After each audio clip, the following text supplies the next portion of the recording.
¿Qué tal están? Bienvenidos. Comentario sobre un libro de Kolakowski.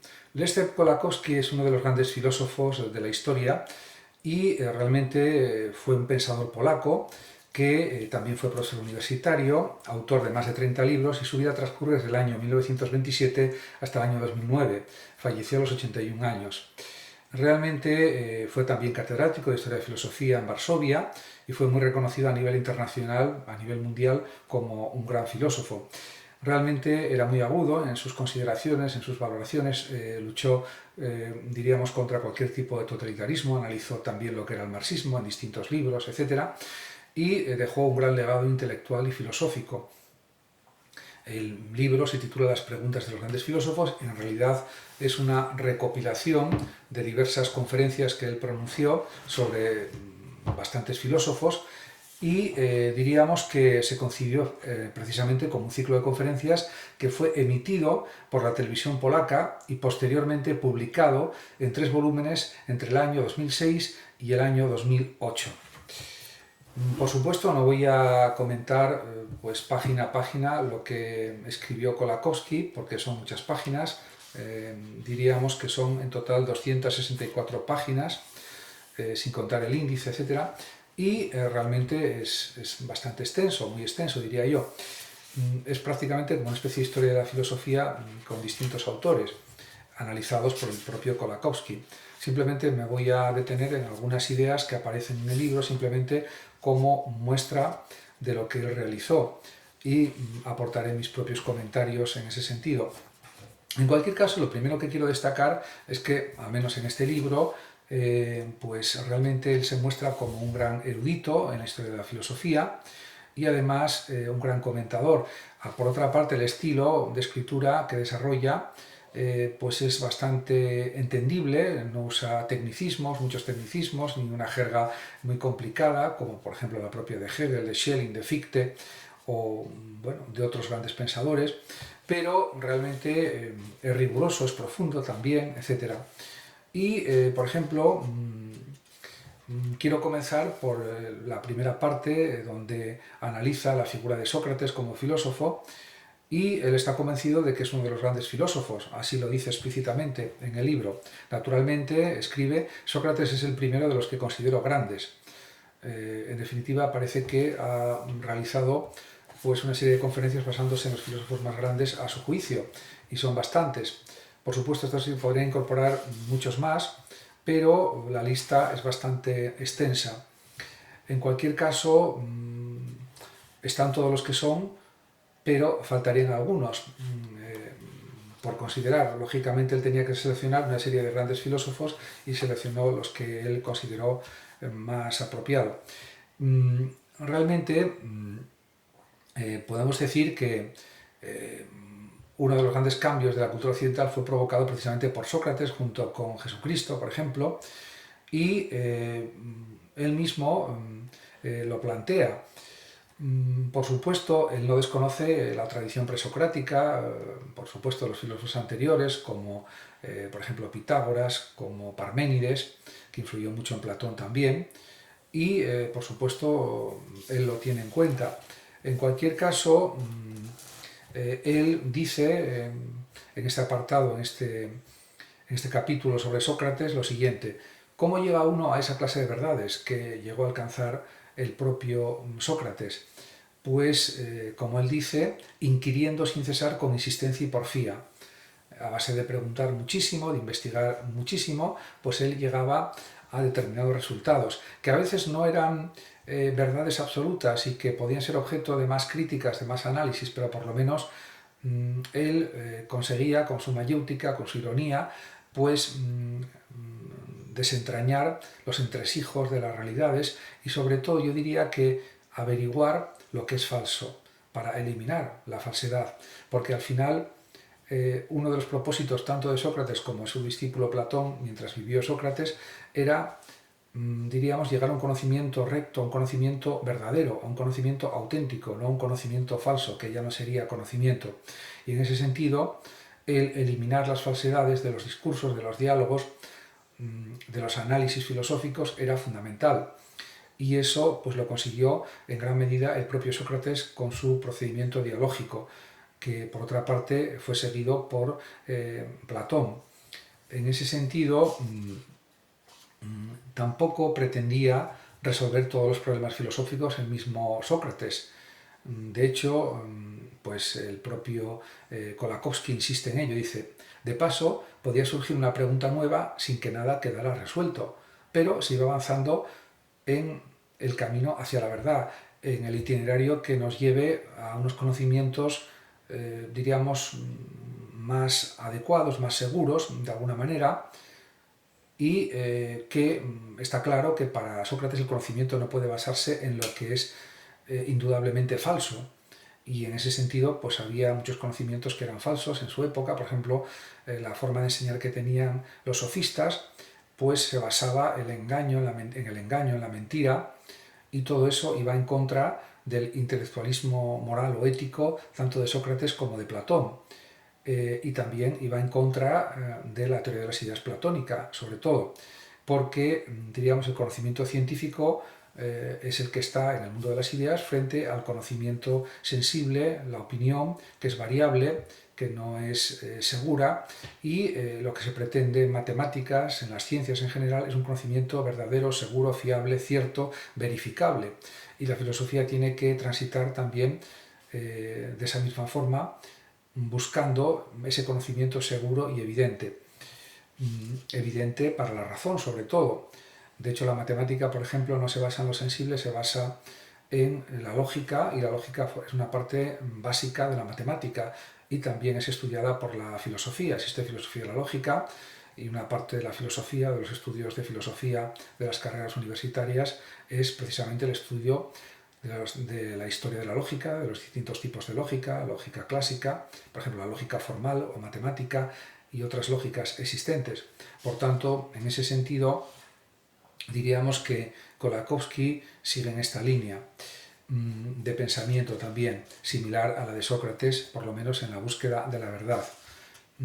También, por ejemplo, él habla de que el propio Sócrates era consciente, y así lo dice literalmente. También dijo obedecer a un daimon, a una voz interior que lo apartaba del mal, una especie de genio, pero bueno, a pesar del nombre de daimon, que se asocia con el demonio y con algo negativo, pero que en el caso de Sócrates era la voz interior, la voz de la conciencia, podríamos decir, que le indicaba cómo debería comportarse.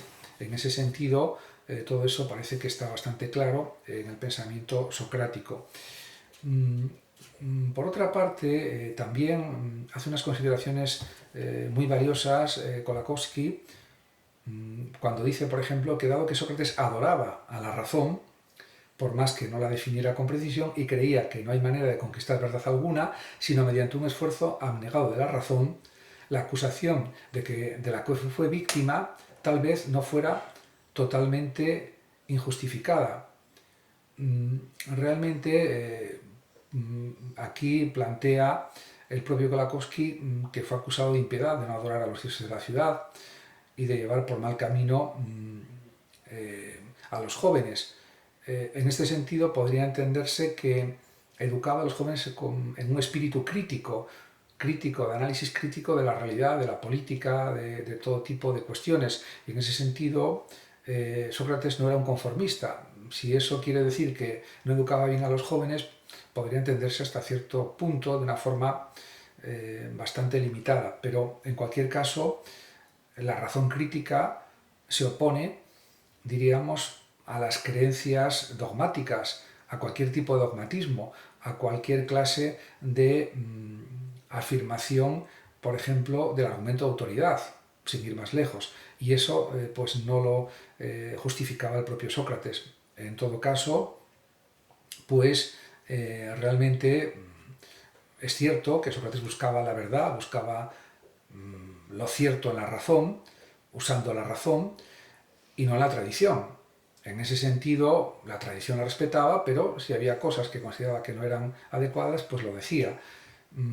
Y luego había otra cuestión muy importante que señala también Kolakowski, que es que el propio Sócrates decía que había que ponerlo todo en tela de juicio, y lo dice así explícitamente, y educaba a la juventud en este espíritu, en esta forma de pensar, y eso no gustaba a los políticos tradicionales de la Atenas de su tiempo y a una parte de los dirigentes de Atenas en su momento histórico en el que vivió Sócrates.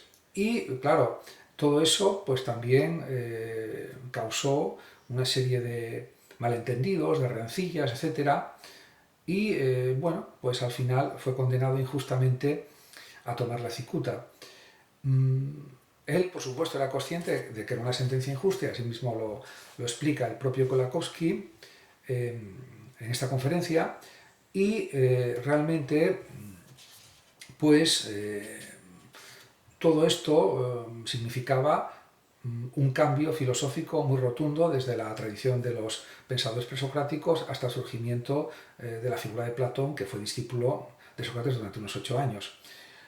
También aquí hace una mención el propio Kolakowski, por ejemplo, a Nietzsche, cuando dice que Nietzsche odiaba a Sócrates, porque diríamos que Sócrates fue el germen del platonismo, en cierto sentido, en muchos sentidos. Y frente al ideal apolíneo del platonismo y del socratismo, podríamos decir también, pues Nietzsche apostaba por lo dionisíaco, por la fuerza de la vida en toda su dimensión. Realmente, pues podemos decir que nos podemos preguntar, como también señala Kolakowski, si Sócrates ya empezó a contribuir al declive del pensamiento aristocrático, de la cultura aristocrática propia, por ejemplo, de Platón y de los, diríamos, familiares y del linaje de Platón, que venía de un linaje aristocrático, de un linaje noble, y ese tipo de tradiciones nobles aristocráticas, con la crítica basada en la razón de Sócrates, parece que quedó relegada esa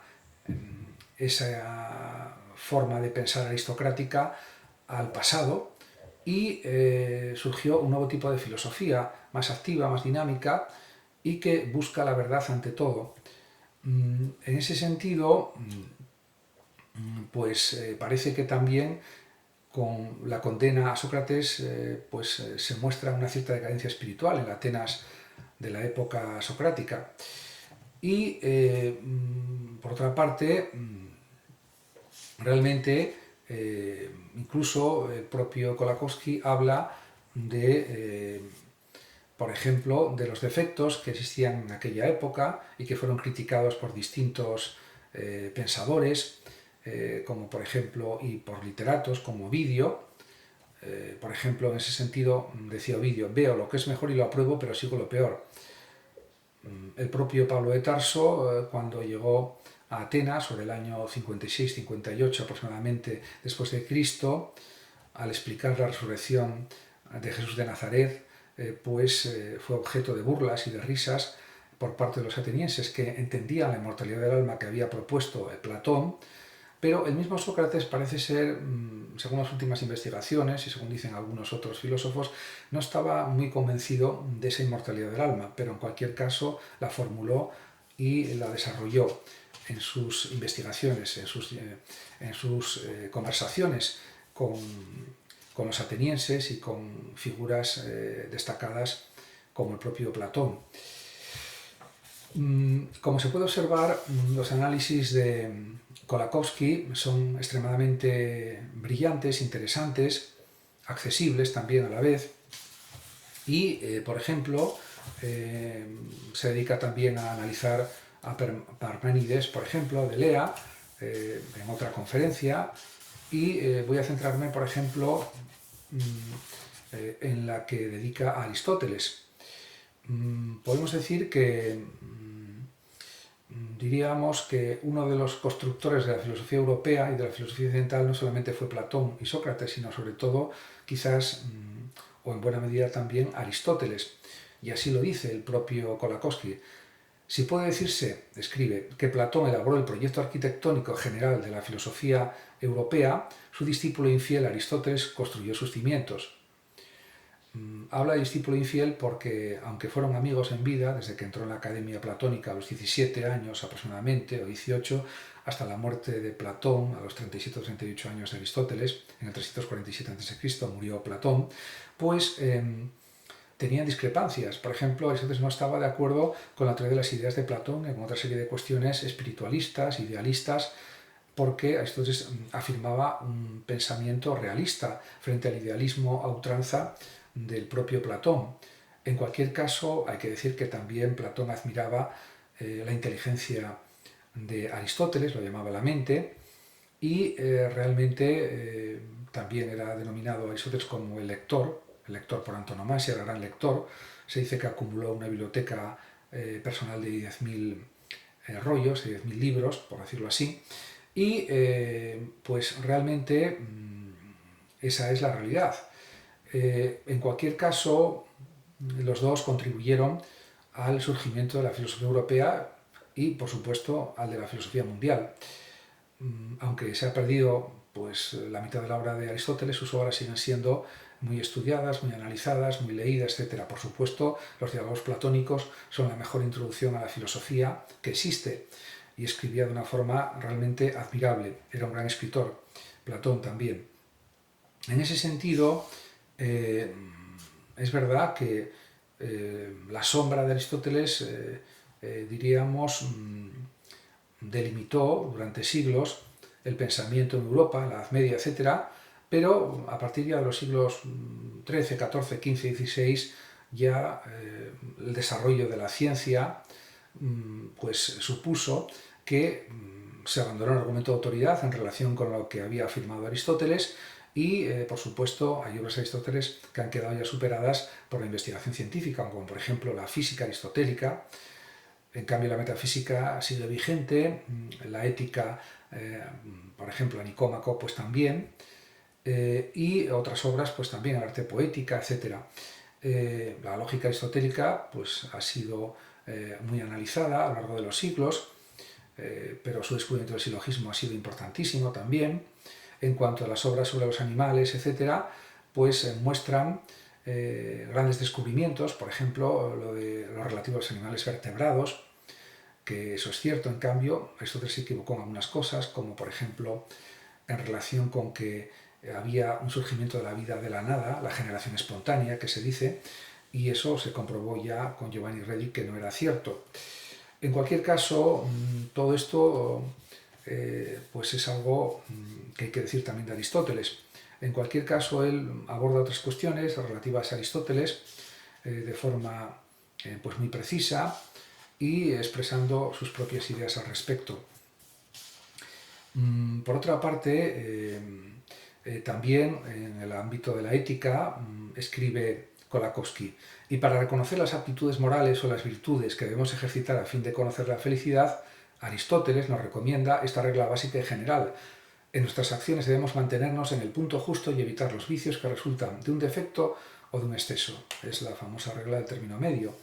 En ese sentido, el desarrollo de los hábitos es importantísimo para conseguir una buena vida, que por cierto, como sabía Kolakowski y sabemos todos, pues realmente él consideraba que la vida contemplativa, la vida dedicada al estudio, a la investigación, a los viajes, al conocimiento, al aprendizaje, pues a la vida creativa, es lo más apropiado para el ser humano, porque al final somos seres racionales y no hay que olvidar que la ética aristotélica es una ética racional.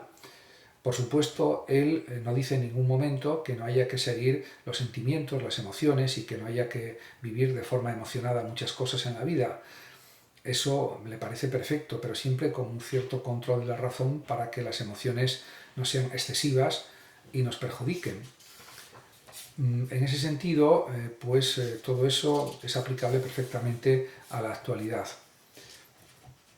También pues él aborda la figura de Epícteto de Hierápolis y pues también empieza con una frase muy bonita en la que dice: Epícteto de Hierápolis, un filósofo estoico y moralista, escribe Kolakowski, nos ha enseñado cómo vivir para disfrutar de plena libertad, del respeto humano y de la felicidad continua.